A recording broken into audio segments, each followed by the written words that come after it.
બોલો સ્વામિનારાયણ ભગવાન જય, ઘનશ્યામ મહારાજને જય.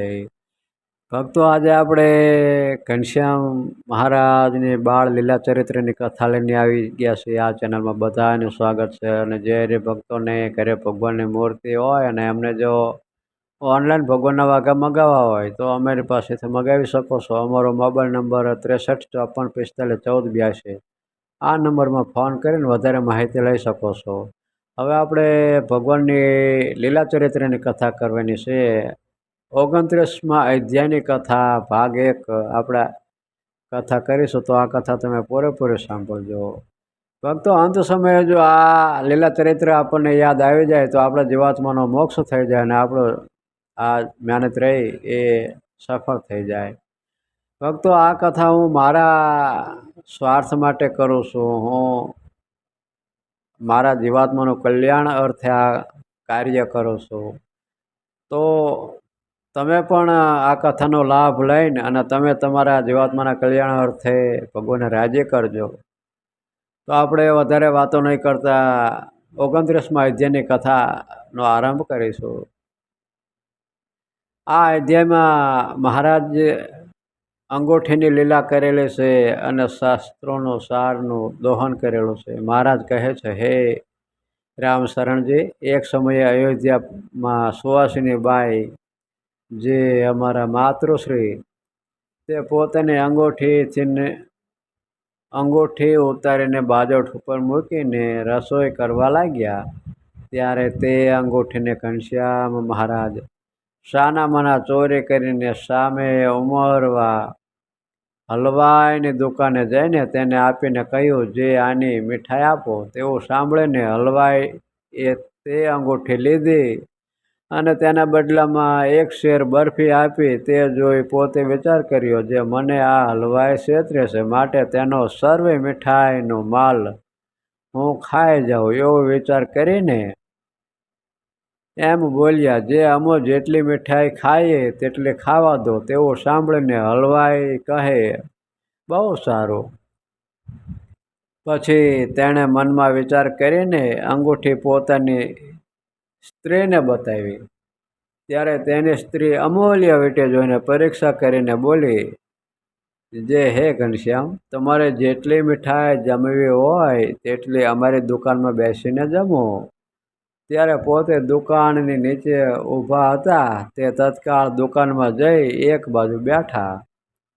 ત્યારે તેની પાસે જળનો લોટો ભરીને તે બાઈએ મૂક્યો.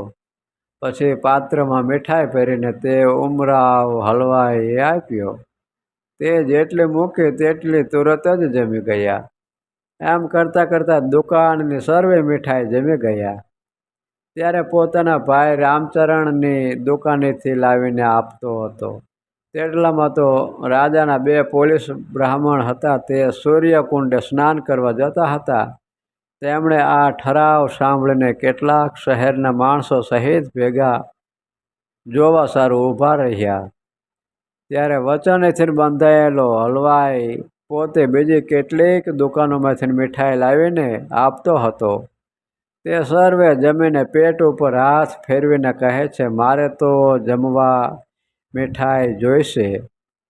મને તમે બેસાડ્યો તેથી બેઠો છું. તેવું સાંભળીને હલવાઈ પોતાની સ્ત્રીને કહેવા લાગ્યો કે હવે કેમ કરવું? મેં તો આ કેટલીક દુકાનેથી મીઠાઈનો માલ આપ્યો તો પણ હજી સુધી માગે છે.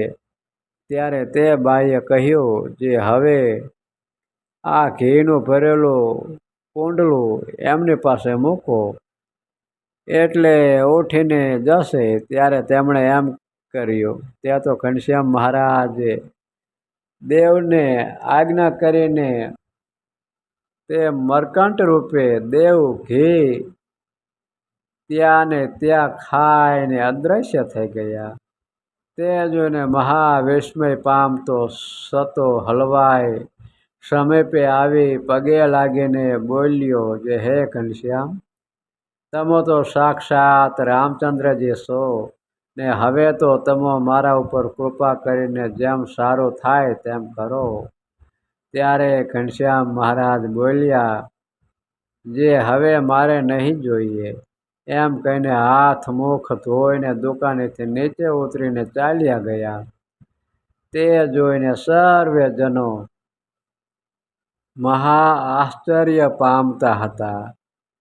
ત્યાર પછી ઘનશ્યામ મહારાજ આટલું જમ્યા છે માટે ઘેર પોતાનો જમવાનો સમય ચૂકાવીને વિલંબે ગયા.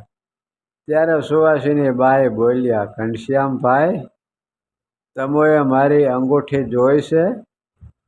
ત્યારે ઘનશ્યામ મહારાજ બોલ્યા, જે તમોએ ઘરમાં ક્યાંક મૂકી હશે તે ભૂલી ગયા છો, તે શોધી જુઓ.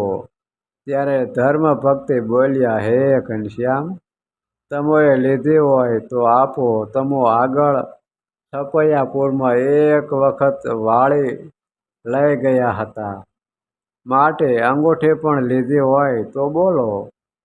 ત્યારે ઈચ્છારામજી પોતાના દાદાની પાસે જઈને કહેવા લાગ્યા, હે દાદા, ઘનશ્યામભાઈને અંગૂઠી લેતા મેં જોયા હતા, પરંતુ હવે માનતા નથી. ત્યારે ઘનશ્યામ મહારાજ ઘરમાંથી બહાર નીકળીને હલવાઈની દુકાને જઈને કહેવા લાગ્યા, જે અંગૂઠી લાવો.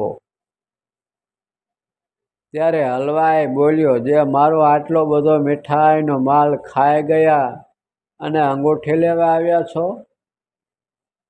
ત્યારે સાથે આવેલા ધર્મદેવ તથા ઈચ્છારામજીના સાંભળતા ઘનશ્યામ મહારાજ બોલ્યા, જે તમારો મીઠાઈનો માલ બગાડ્યો હોય તો ન આપશો. તમે દુકાનમાં મીઠાઈ તપાસી તો જુઓ. તેવું સાંભળીને તે હલવાઈ બધી દુકાનોમાં તપાસ કરતો હતો. ત્યારે દુકાનમાં ઘણી જાતની મીઠાઈ જોઈ અને ઘીનું કુંડલું ભરેલું એમને એમ હતું. તે જોઈને અંગૂઠી પાછી આપીને બે હાથ જોડીને વિનંતીપૂર્વક પગે લાગીને તે સઘળી વાત વિસ્તારપૂર્વક ધર્મદેવને કહેતા હતા. ત્યારબાદ ધર્મદેવ અંગૂઠી લઈ ઘેર આવીને આપતા હતા અને હલવાઈએ દુકાનમાં ઘનશ્યામે ખાધેલી મીઠાઈ એમને એમ ભરેલી જોઈ. આ મહા અદ્ભુત ચરિત્ર જોઈને અયોધ્યાપુર વાસીજનોએ ને આ બધી વાત કરી. હે રામશરણજી, આ જે સુવાસિની બાઈ તે અમારા માતૃશ્રી તેમની અંગૂઠી ચોરીને મીઠાઈ ખાધી. તે ઉપર બ્રહ્માનંદ સ્વામીએ અંગૂઠી ચોરી તે સમયના કીર્તન કર્યા છે. જે સુન માત જશોદા ગોરી તેરે લાલ અંગૂઠી ચોરી. આ વાર્તા સત્સંગમાં સર્વે જાણે છે. તો ભક્તો, ભગવાન આવી લીલા ચરિત્રો કરતા અને બધા જ ગામજનોને અને પરિવારજનોને આનંદ પમાડતા.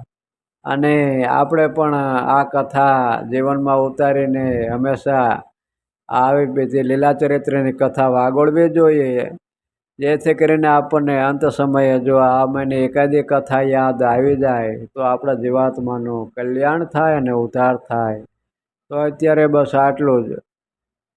જે હરિભક્તો આ ચેનલમાં નવા હોય એ આ ચેનલને સબસ્ક્રાઈબ કરી દેજો, જેથી કરીને આવનારી બધી જ કથા તમારા સુધી પહોંચે અને બધી કથાનો લાભ મળે. તો અત્યારે બસ આટલું જ. મને રજા આપો, આપણે ફરીને એક નવા વિડીયોમાં મળશું. ત્યાં લગી બધા જ હરિભક્તોને હૃદયપૂર્વક જય શ્રી સ્વામિનારાયણ.